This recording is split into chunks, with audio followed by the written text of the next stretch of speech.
Okay, this is Math 105, section 4.5. We're looking at exponential equations and logarithmic equations. So we'll start with exponential. Okay, so an exponential equation is where the variable occurs in the exponent. Okay, for example, 2 to the x equals 7. Okay, now this is difficult because x is in the x presents the difficulty because it is in the exponent. So the variable x is the problem. How do we get the variable x by itself? Well, as you know, we tried to take the inverse of the exponential function. We couldn't do that, right? But if we take the logarithm of each side, can use the laws of logarithms, and we can kind of bring down x. In other words, we can get x by itself. Okay? We can take it out of the exponent. Now, technically, we could use any log of any base. We could use log base 2, or we could use log base 10 or whatever base, but generally we're going to use natural log because that's kind of what our go-to base. So we're going to take the natural log of both sides, okay, and that makes the x come out as a multiplier. Remember our law 3. So now when we do that, we have ln of 2 to the x equals ln of 7. The x comes out in front as x times ln of 2. And then we just divide ln of 7 by ln of 2, divide both sides by ln of 2 to get x by itself. And we would use a calculator to get an approximation of this, but it's about 2.807. So we just take the natural log of both sides to solve an exponential equation. Pretty simple once you get the idea. And remember, we're using law 3 of our laws of logarithms, which says log base a of a to the c, capital C, is c times log base a of capital A. Okay, so that's what we're doing is we're using the fact that when you take a log of something with an exponent, the c comes out in front as a multiplier. Okay, so that's generally how we solve exponential functions. So our guidelines are for solving exponential equations. Okay, isolate the exponential expression on one side of the equation. So get the exponential expression by itself. Take the log of each side. Okay, use natural log as we did before. Then use the laws of logarithms to bring down the exponent. Okay. And then we just solve for the variable. Okay, so let's look at this equation. 3 to the x plus 2 equals 7, and we want it rounded to 6 decimal places. So here we have x plus 2 in our exponent, right? So we just take the log of both sides. Now, I recommend that we use ln. Here they're using log base 10, but let's kind of stick with using natural log for this. So we take the log of both sides. Here they are using log base 10, but okay. So we have 3 to the x plus 2 equals 7, and we take the log of both sides. Now that x plus 2 comes out as a multiplier in front by that, by law 3. So now we have x plus 2 times log of 3 equals log of 7. Divide both sides by log of 3, so we're trying to get x by itself, right? And so we have x plus 2 equals log of 7 over log of 3. And then just subtract 2 on both sides.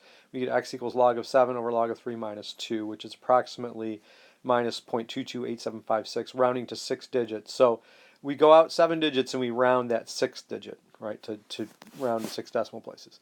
Okay, now we also would, if we use natural log, here's what we get. Notice it would be pretty much the same. Okay, x equals ln of 7 over ln of 3 minus 2. Notice it's just the same as this, but instead of log base 10, we have natural log. In fact, let's say we use log base 3 for whatever reason, we use log base 3, it would be this: x equals log base 3 of 7 divided by log base 3 of 3, which is actually 1, okay, minus 2. Okay, so it doesn't matter what base you use as long as you're consistent. So you're still going to get that same solution. But let's stick with using natural log as sort of our catch-all for doing these.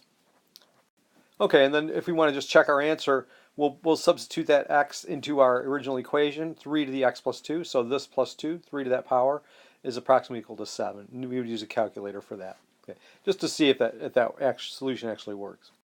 Okay, now let's look at an equation that involves 2 exponents with e as our base. Now notice this looks like a quadratic. We can say this is quadratic type if we do this substitution. Notice that e to the x, when you square it, is e to the 2x, which is what we have right here, right? So if we take this e to the x and square it, we get this, okay? So remember, when you square something, it doubles your exponent. So our exponent here goes from x to 2x, okay? So this is a quadratic type, so we can say this: let u equal e to the x, right? And then u squared is e to the 2x. Okay, so this equation would look like this. I have u squared minus u minus 6 equals 0, which is a quadratic, right? And we know how to solve that. We can actually factor that. Now, they don't actually use the substitution, but let's do it with the substitution because I think it's easier to see. Okay, so we had u squared minus u minus 6 equals 0, right? And so we factor it and we get u minus 3 times u plus 2 equals 0, okay? So you can look at what's there, but I prefer that we try to do the substitution. Okay, so that gives us u equals 3, or u equals minus 2, right? Just solving the quadratic with u. Okay, and then we can substitute back and say, okay, e to the x is 3, e to the x equals minus 2, because that's what our u was. So I think it's a little bit easier to make that substitution, then you don't have to worry about this. You know, this can get a little confusing. Okay, so e to the x equals 3. We take the ln of both sides, and that gives us x equals ln of 3. Okay, so if we take the natural log of both sides, we get x equals ln of 3. Notice that e to the x equals minus 2 has no solution. Remember our exponential function, the range is y is greater than 0, so we can't get a negative. Okay, so there's no solution there. So our only solution is x equals ln of 3, which is approximately 1.0986. Okay. So, you know, quadratic type, we're doing a substitution with a u to get it in quadratic form directly. Okay, now let's look at logarithmic equations. A logarithmic equation is one where we have a logarithm of the variable occurs. Okay, so let's say we're taking log base 2 of x plus 2 equals 5. Okay, there's one. Okay. Now to solve that, we can write it in exponential form. And remember how we write it in exponential form? By doing this, starting with your base and going to the crossing the tracks. So 2 to the 5 equals x plus 2. Okay, so 2 to the 5 equals x plus 2. Remember, we can do this little thing with our, starting with our base and going there, 2 to the 5, and then we can say equals what's inside the log, which is x plus 2.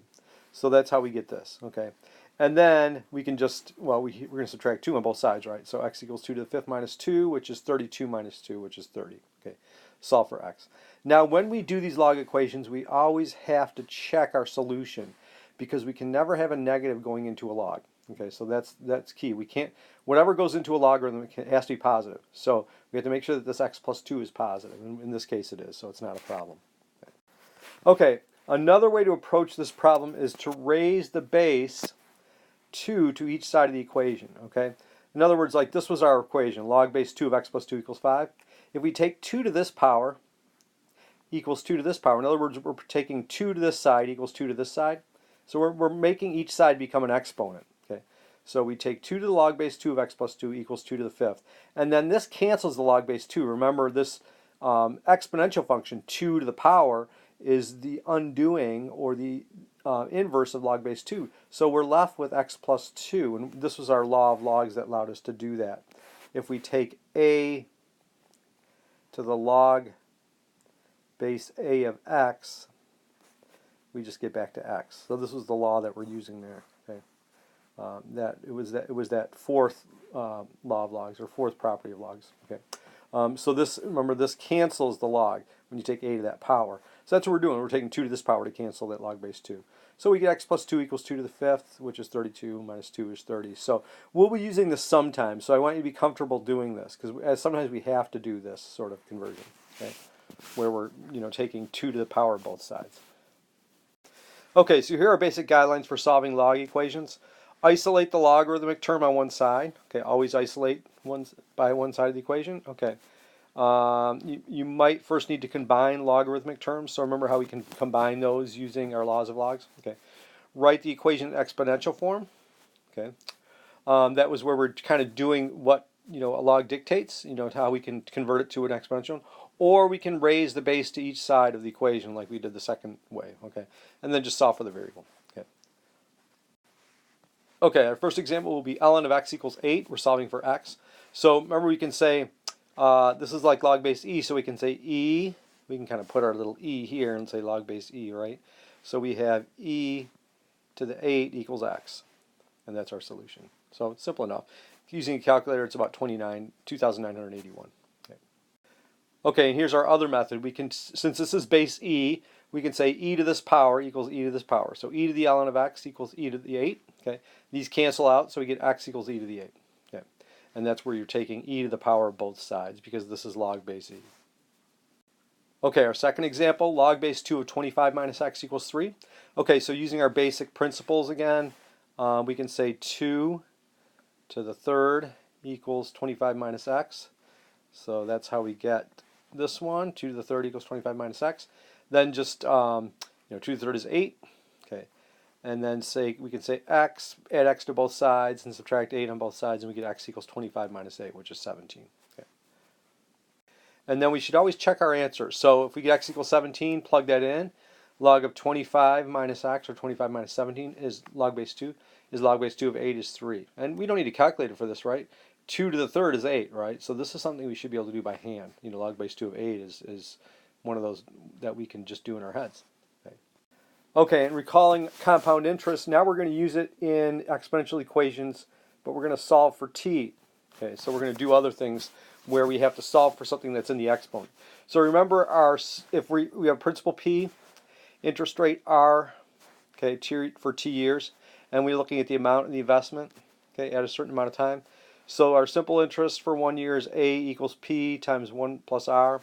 Okay, interest compounded n times per year. Remember, we have a of t equals p times 1 plus r over n to the nt. Okay, we already looked at. And then if it's continuous, it's easy. It's just p e to the rt.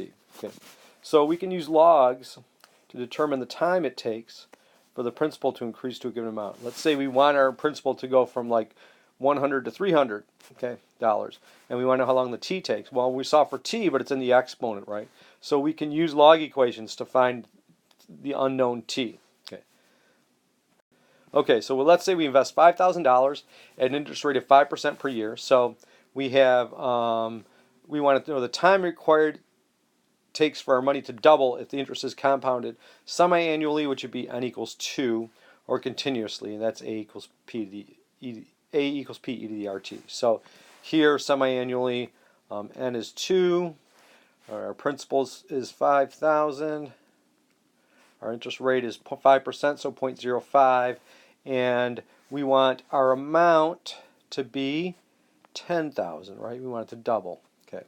So we've got these for our variables, or for our constants, right? We want to solve for our variable t.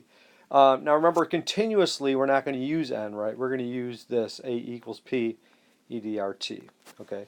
So we're going to use r 0.05 for r, 5,000 for p, and amount would be 10,000. Okay. Okay, now first for semi-annually, n is 2, right? We're doing every 6 months. So here's our principal, okay? 1 plus r over 2, so our r is 0.05. Remember, n is 2, so we're putting the 2t here, and then the 2 here. And then our amount is 10,000. Now notice when your money doubles, it doesn't matter what you start with. This is our formula we're using, by the way, for compound interest. Okay.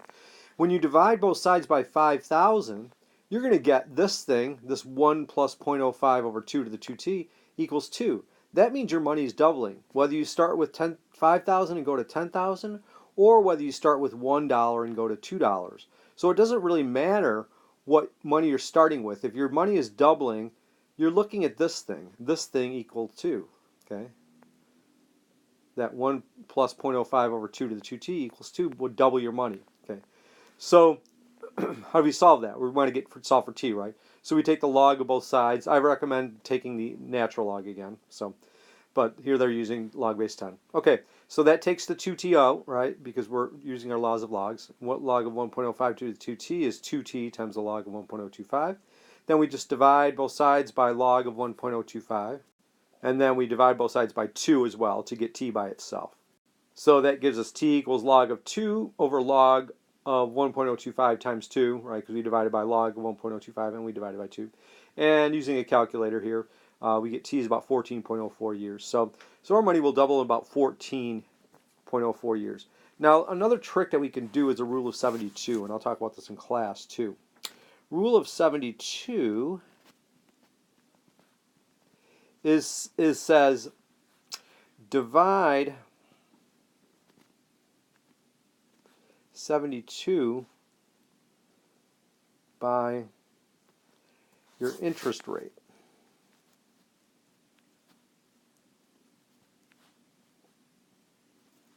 R.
Okay, now let's do the continuous compounding. Okay, now notice we get a 2 again when we do this because you're just doubling. You're going from 5,000 to 10,000, but it's the same as if you're going from 1 to 2 or from 30 to 60 or from 100 to 200. You will always get this relationship. E to the 0.05t equals 2.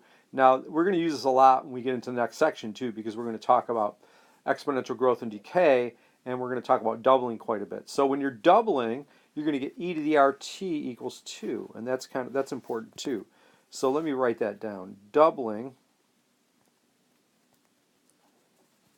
will always give you e to the RT equals 2, okay? And it doesn't matter what you start with. And that's what we have here. We have e to the RT equals 2, right? R is 0.05, okay?